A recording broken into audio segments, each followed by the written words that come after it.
Welcome to BROADish, guys. I am Felicia Madison, along with my co-hosts Jocelyn Chia and Hollie Harper. Hello, girls. And joining us today is our special guest, Jason Salmon. Thanks for having me. I have to remember Jason Salmon. Salmon, yeah. Salmon. It's That's spelled good. like salmon, said like salmon. As long as you're spelling it correctly, that's all that matters in the digital age. Just trying to make it difficult for people, Jason.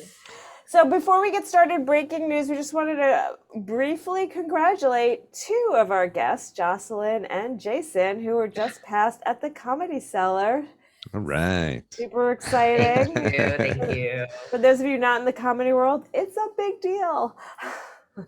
So pretty cool club. Pretty cool club. Pretty cool club. Yeah, not too shabby. Not too shabby. Hopefully Hollie and I will be not far behind, right, Hollie? I didn't really think about it, but I think it's awesome. It's awesome. Yeah. Thank you. Okay, cool. So we're going to get started into our first category. This is first category for today.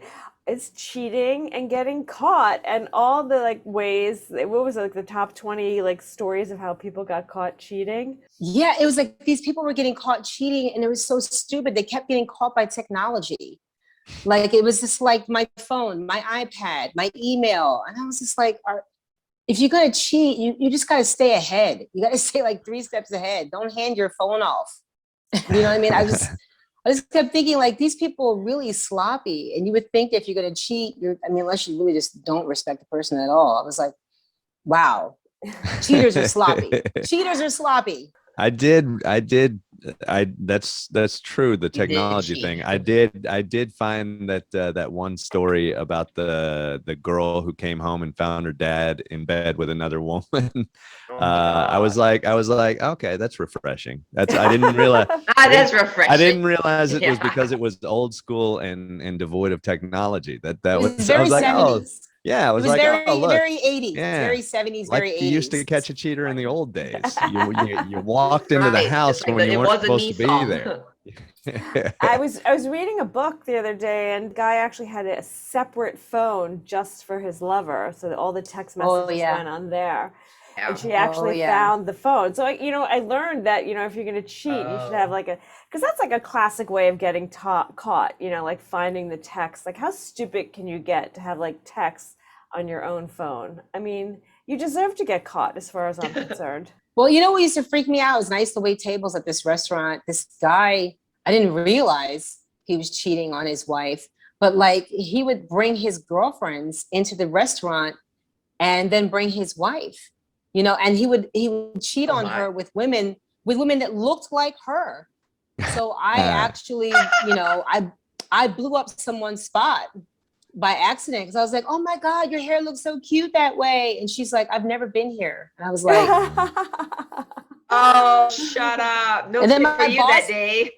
And my boss was mad at me. And I was just like, this is not an MP. This is a YP. Yeah. This is, are you kidding me? You can at least go to a different restaurant. Right.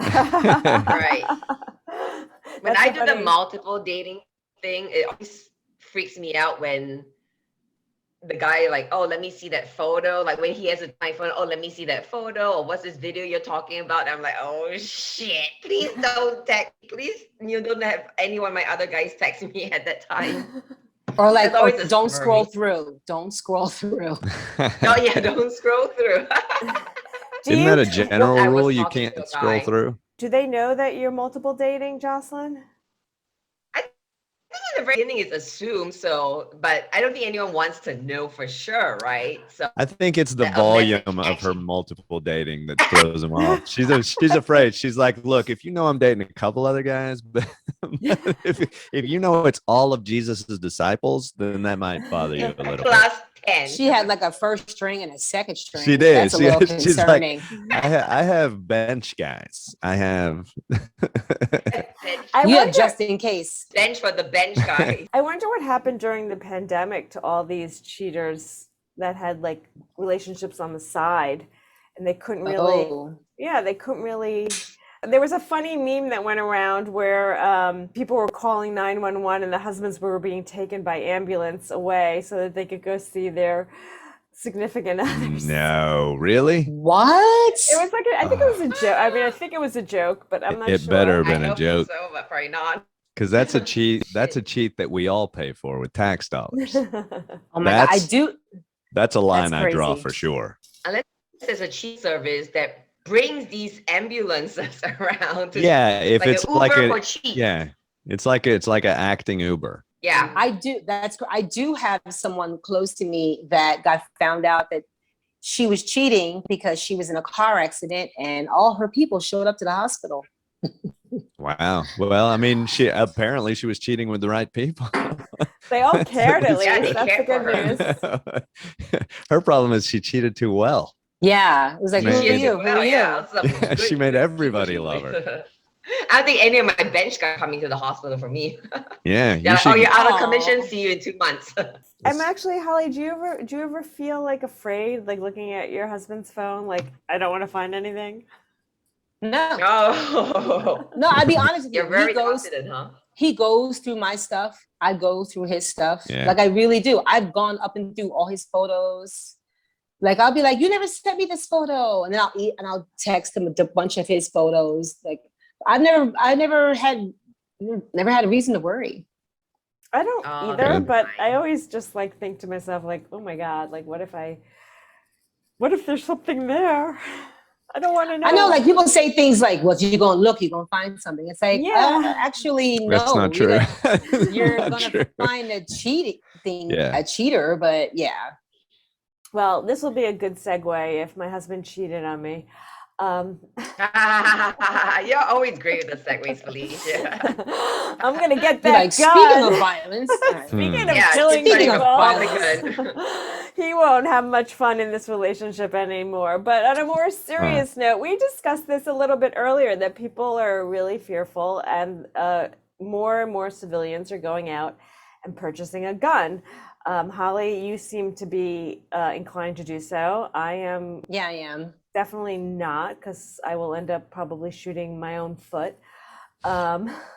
Most people will. Mathematically, you're more likely to shoot your own foot than an intruder. The thing is, I'm not worried about an intruder. Like it's not an intruder I worry about. Like I worry about crazy people outside. Like I feel like people have really kind of lost their minds, you know, on many fronts and in many places. And so I do get concerned. I do get very concerned. And I used to be very anti-gun, but I'm not worried about an intruder. I'm worrying about public. That's what I worry about. Public in New York City? There's definitely a night where I had a scary night in New York. There was some guy stroking his dick on the subway, and then walking home, there was some guys that tried to scare me, and they're like, "Oh yeah, you girl, oh, that pussy." I guess that's not scary, but you know, it's disturbing. That's scary. That's scary. No, yeah, I worry about people on the. I worry about people on the street. I worry about people. I just feel like in New York City. Not so much New York. I have to admit, when I'm in Atlanta right now, I'm having a wonderful time in Atlanta. But like, I have to admit, like I've gone to like South Jersey or the other places. Like, you know, I go to somewhere rural. I get concerned. I do. No, I get that. Do you find though that like in New York City, like I know a lot of people who own guns who wanted like they wanted there to be that where they could concealed carry in New York City. And that I don't want at all because somebody will grab your chain grab it on the train. They'll grab your gun on the train. You don't know the level of crazy. Like these people don't know the level of crazy that we deal with in New York City. So when they see somebody acting a way that we're like, oh, that's just the F train, and they're like, no, you know, and they're like, no, I need to kill this person because they're a danger. We're like, no, they're not. They're not a danger. They're just a juggler. You know, there is a danger to themselves. They're a danger to themselves and no one else. No, I mean, I do. I get concerned, and it's funny because there have been. I have a few friends that work for the MTA, and they said it's been crazy. It's gotten progressively crazier on the train, and like you know, my daughter takes the train. She's only 14. She takes the train by herself sometimes. Yeah. And I'm treating it like it's the 90s. I'm like, you stay upstairs. And when that train comes in, that's when you run down. Don't hang around the platform. Yeah. No, I get that. That's and I think the good thing is technology gives you the ability to not go to the train until the train's almost there, you know? Yeah. So that is one good thing about trains now. It's always lying to me though. Like when I get there, like, oh, is it lying to you, or is it because it knows you have 12 other MTA apps in your phone, and it knows if it scrolls through your phone, it knows you're cheating on it with other apps? Like Jocelyn thinks she's in a personal relationship with the MTA. High-tech callback, Jason. You think the train is being passive aggressive with you because it knows you're cheating with the bus or something? It is with Lyft and Uber, and you know she is. The MTA app is a woman. Oh, then she's jealous. I have to say that I would be a little nervous with the gun. I think I would be like, a vigilante. I'd be, like if I were Jocelyn in the street and someone attacked me, or with like, saying I want your pussy, which would never happen, but whatever. I'd be like, okay, you come and get it, and be like, yeah, you took my spot. I just wouldn't trust my anger to like with a gun. Who owns a gun? I don't know. I don't know. No, I don't know. No, I don't own a gun. Does anybody on here own a gun? I looked into getting a gun in New York, but then I found out it was still here. Yeah. I don't own a gun, but I grew up with a father that owned guns. Did you? So you've shot guns before? I've never shot a gun, but I've seen my dad with the gun. He thought somebody broke in and so I've seen. Yeah. I would definitely recommend anybody buying a gun should spend like 3 months going weekly to a gun range to shoot guns. Hell yeah. Because I have shot guns. I've never owned a gun, but I've shot guns a ton. And I will tell you right now that it is a way different experience than you could possibly conceive it being, even if you've seen it many times, because I grew up around a lot of guns too. And I know that there's certain guns that, by the way, that nobody should have unless you're at war, for certain. We don't need assault weapons. No. What are you hunting? Yeah. You're hunting humans. That's what you're doing. Yeah, that's legitimately what's going on. Well, a gun definitely won't come in handy if you shoot at the person and you miss. Yeah, and the thing is you probably will, to be fair. And then they'll rush you, and then that gun will be used on you, which will probably happen to me if I got a gun. You have the whole scenario written out. I'm going to shoot, I'm going to miss, I'm going to get rushed. And then you have the whole thing. Honestly, I think that men are lucky that more women don't own guns. Yeah, I think they like are. Straight up. I really do. There's a lot of husbands out there that are really lucky that their wives are not packing. Yeah, the moment the wife sees that text message from the other hoe, it's over. It's over. Well, she's gonna miss. Yeah, she's gonna hit her favorite China. In fairness, though, the best chance you have is for the woman to fire at you. If you're cheating on her, the best chance you've got going forward is for her to fire at you and miss. Because, like we saw that woman in Florida got put in jail right after George Zimmerman got released. That woman in Florida got put in jail for firing a warning shot, and her husband was a domestic abuser. That's what's crazy. I think we don't know. That was so racist. It was insane. It was so racist. It was also a dumb DA who tried to pursue both of them to the full extent. Zimmerman, she pursued him too far, and he didn't get convicted at all. And that woman shouldn't have been pursued at all. And she got fully convicted, and it was insane. Like it was just stupidity from top to bottom, like honestly, racism and stupidity. The fact that Zimmerman wasn't convicted like that, and what killed me is I just kept thinking, like, why can't he just get got? You know what I mean? Like, why can't people just take out, like, do a Munich on him and get him? I think it's ridiculous. He walks around breathing. Yeah, he's a fool. And he's had many problems after that. He's got a ton of problems. I mean, stupid stuff. He got in way more trouble for like stupid stuff he did than for killing a kid. So that's but that's also the Florida legal system. So if you're gonna commit a crime, do it in Florida. And try to. Well, I think you're right. Try to not be black when that happens. If you're a black person, just try to avoid Florida altogether. Maybe, I don't know. That's because I mean, freaking Trayvon Martin is. It's like what state is it good to be black? Like, where's that? Where's that? I would say there are some states that are better than others. I would say Florida. Better, but good. I would say a state where there are solid gun laws is a better state to be any color, but to be black because you get stopped by the cops, they assume you have a gun. You know, like if you're in Alabama, that's a worse state probably than New York. But I think being the best place to be Black is in a super liberal city. There's a lot of white guilt. Oh, bleeding liberals can be the worst. They feel like they're uncheckable.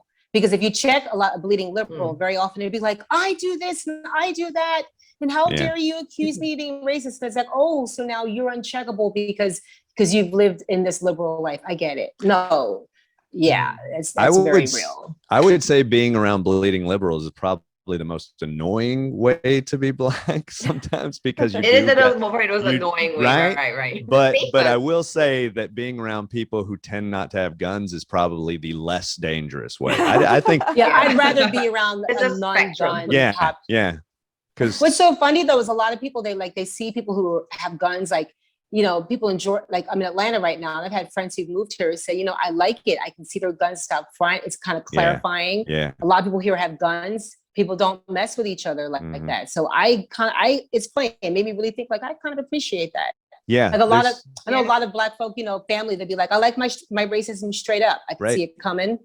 See that Confederate flag hanging outside the house. You're like, well, that is not a person I'm going to go ask for a cup of sugar from. Right. I'm not going to knock on their door. Not going to knock on their door. That's interesting phrase. I like my racism straight up. I gotta tell you, it's true. I believe that. Yeah, just right out front, I could see it. Okay, well, we're gonna move on. The segue is here, annoying people. We're gonna go from annoying liberals to. So Jeannie Buss, she is the owner of the Lakers, and she decided to go into stand-up, something she always wanted to do, and she's apparently being successful. And she has a new TV series in the works. She's got it's a Mindy Kaling's on board with it, right? Anyone else annoyed besides me? Wow. I don't know why. I mean, look, she's rich, so she's gonna automatically have a better into the industry than I do. Yeah, I don't know. I just find it a little annoying that someone just decides they want to do comedy and they try it, and they just because they have connections and power or whatever, just propel themselves to the top.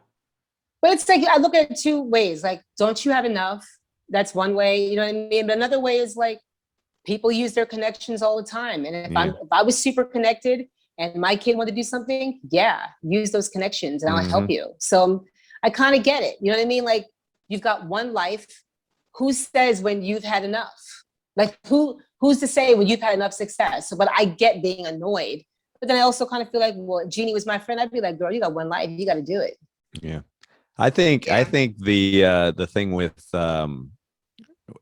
all of us is we started stand-up. We're like, I want to do this. Like, we started the same way she started, weirdly enough. Right. And she failed at it too. Yeah. She tried to do it first and she quit and then she went back to it. So weirdly enough, she's got a better trajectory than somebody who just never takes a class and steps on a stage because they can draw 1,000 people, but it turns out they're just a wrestler or a YouTube star. And they step up there and it's like, well, you're just doing an appearance fee that's kicking a comic off of a weekend at a club.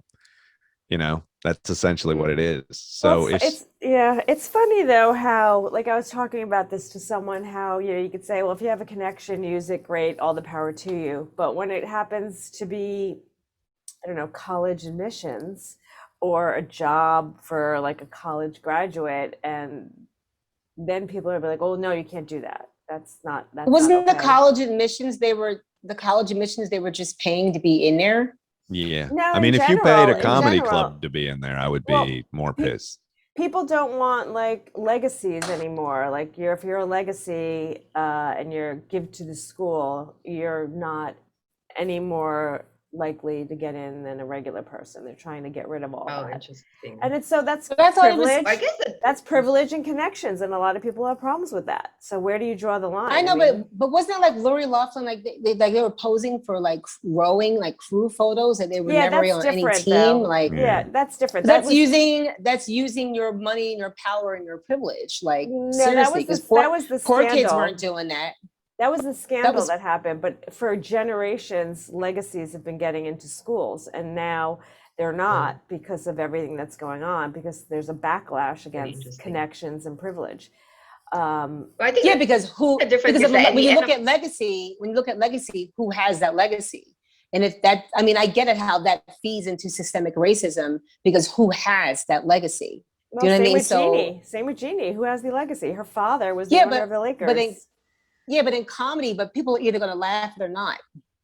They're going to laugh or they're not going to laugh. Yeah, the big difference is that with this kind of money and platform, she has a ready audience going to check her out one time, and then she's going to prove her mettle. If not, she's not going to last. But however, when you're that rich, you can hire all these writers, right? So she does have an unfair advantage. The rich comedians I know who just like hire a bunch of people to work with them and write for them, I'm like, oh man, that's like not fair. Until I hear her do a joke, I don't feel like I can judge her as a comedian. I mean, to be fair, exactly, I think that's the beauty of comedy is that if she is funny, I don't care if she's Richard Branson, who I think is maybe the greatest douchebag on earth. Yeah. But if he's funny, I'm like, all right, that's the thing. You're a solid comedian. People are going to laugh or they're not going to laugh. And that's, so your privilege can get you so far, but you're either funny or you're not. I do think that she can, without being funny, get stuff beyond what any of us could get. And that I agree with, that I don't love that the world works that way. But I'm more irritated by the legacy of her job with the Lakers because her father was the owner of the Lake. That's pretty funny to me. That's the thing. Screw comedy. I want to own the Lakers. Well, I mean, I would love to own the Lakers just because it would get me more spots. To be honest. Yeah, like I just gotta be like some super rich white lady becoming successful in comedy. That to me is like nothing. It's like a grain of rice compared to the hundreds of thousands or millions of kids who've been unfairly blocked from universities because of rich white legacy kids. Like it's huge. Like, okay, she gets in comedy, yay, that one lady. But I mean, if comedy was all of a sudden like it's a rich white lady thing or a rich white, I'd be like, oh shit, what's happening? I'd be like, damn, there's no spot for anybody. But like, I don't think Jeannie's really affecting any kind of. I will say that like you can have a legacy in comedy and that does not help you at all because there are children of comedians who don't get any free passes. I mean, even like all the Brothers Rock. I mean, they had to, they got some stuff that I wouldn't get simply because of their connections, but they still had to work to get through. Like you can't move through comedy and be good. Yeah. It's a weird, the thing about comedy is even if you get all the benefits of whatever your status is, it will still slap you in the face when you suck. You look at the Wayans family, Shantae Wayans is like she's hella funny. Yeah. And she's really had to prove herself. She's funny as shit. So I'm kind of like, all right, Shantae, if you got it, you got it. Well, she got a big slap in the face with the Lakers as well. So it goes with the basketball coaching as well. Yeah. It's not exclusive to comedy, but okay, so we're all in general, we're all yay for Jeannie, I guess, except for me. She's funny. As a fellow white rich lady, I'm jealous. Why are you mad at her, Felicia? Why are you mad? See, your problem Why is Felicia mad at this other rich white lady? What is going on with that? You started by trying to get on a comedy stage to do comedy. You should have started by trying to buy a franchise. That was your bad move. That was your missed opportunity. You should have got Arby's. If you got Arby's, you might be further ahead. I can't imagine that the Knicks cost much less than Arby's. Damn, I went at it the wrong way. You did. You just took the wrong path. But okay, so we're all Jeannie people. I'll give in. I'll say, okay, all the power to her. I wanted you to fight. My fault for not buying a basket. That's true. Okay, guys. Well, this was a fun episode of BROADish. I'm Felicia Madison, along with my co-host. I'm Hollie Harper. Jocelyn Chia. And special guest, Jason Salmon. All right. Salmon. Right. Not Salmon. I'm sorry. Salmon. Salmon. Thank you guys for joining us. This is BROADish.